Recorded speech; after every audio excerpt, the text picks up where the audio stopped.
اما من در برابر این سوال مجبورم بگم که شغل من خندیدن است. و در جواب سوال دومم که میپرسن از این راه ما معاش میکنید، مجبورم بگم بله. خب حتما توضیحات دیگه هم ضروری میشه.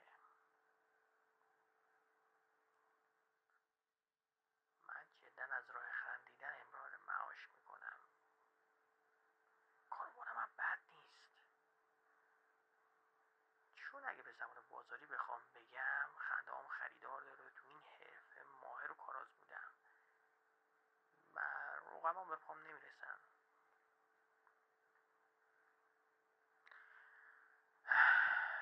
تا مدت برای اینکه از این کسالتباری این توضیحات تکراری و اینا تفره برم، خودم رو بازیگر معرفی میکردم، اما استعداد بازیگری و فن بیانم خیلی کمه. احساس میکردم که حقیقت رو دارم میخورم یا دارم نابود میکنم و این حقیقت رو نمیگم. من عاشق حقیقتم.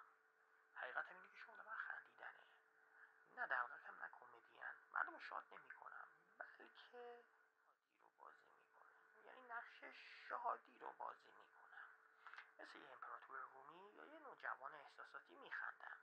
خنده قرن 18 میخندم، خنده قرن 19 میخندم، به سبک همه قرون میخندم، مثل همه قشرهای اجتماعی با سنین مختلف. خب این حرفه رو یاد گرفتم، همونطور که کفاش تخت زدن رو به کفش رو یاد میگیره. خنده یک آمریکایی، آفریقایی، سفیدپوست، سرخپوست، زردپوست به خوبی تو وجودم دارم و به اندازه که به من پول میدن هر جور که کارگردان بخواد میخندم. خب خیلی به درد بخورم.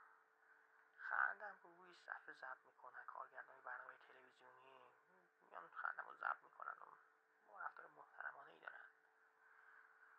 مثل آدم های مالی خولیایی، هیستریک یا متین و موقر میخندم. مثل آدم های مالی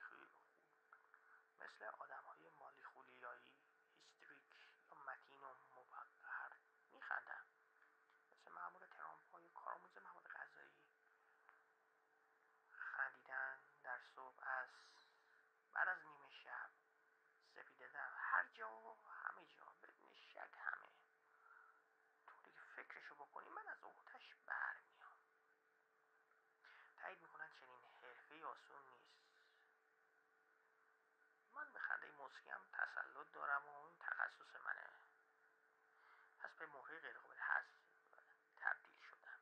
حتی برای کمدین های درجه 3 و 4 که به حق نگران مزه هایی که در برنامه هاشون میپراکنند و میگن دیگه، من تقریبا هر شب به عنوان یه مشوق حرفه‌ای و نکته سنج در نمایششون حضور میابم و در جای ضعیف برنامه خنده های مصری سر میدم.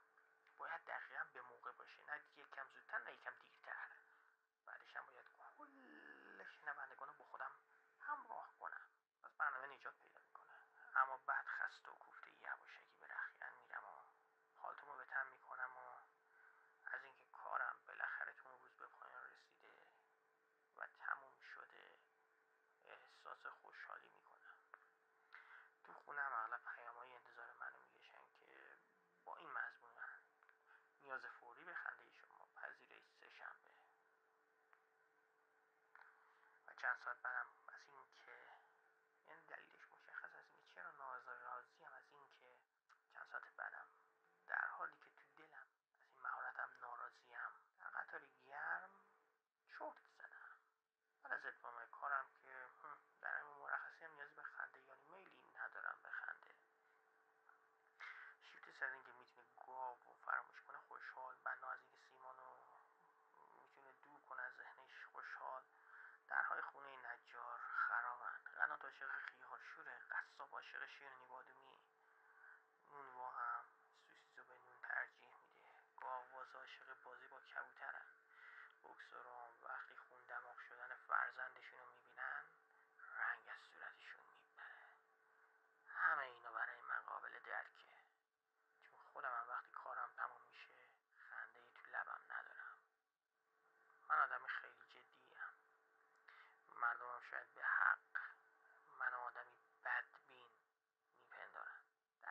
سالای ازدواجم همسرم خیلی وقتا بهم میگفت یه بارم شده بخند، اما تو این مدت براش مسلم شده که من نمیتونم این آرزوشو برآورده کنم.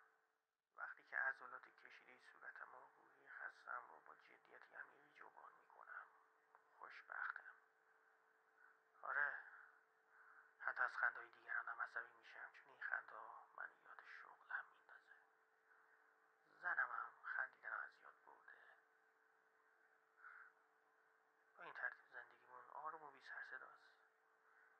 بعضی وقتا اونو هنگام خندیدن غافل گیر میکنم و باهاش میخندم. ما با هم آهسته حرف میزنیم، آروم. صدای برنامه‌های نمایشی از اینا بیزاریم. به نظر کسایی که خوب منو نمیشناسن آدم احمقیم.